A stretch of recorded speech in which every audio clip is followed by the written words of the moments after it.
pagi Bapak Presiden Prabowo Subianto dan Bapak Wakil Presiden Gibran Rakabuming. Nama saya Adel, siswi SDN 001 Krayan Nongbawan, Kabupaten Nunukan, Provinsi Kalimantan Utara.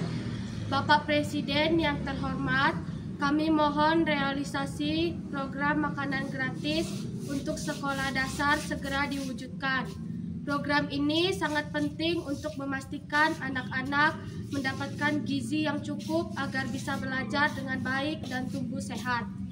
Kami berharap kebijakan ini dapat segera diterapkan demi masa depan generasi penerus bangsa. Terima kasih Bapak Presiden Prabowo yang kami cintai. Semangat!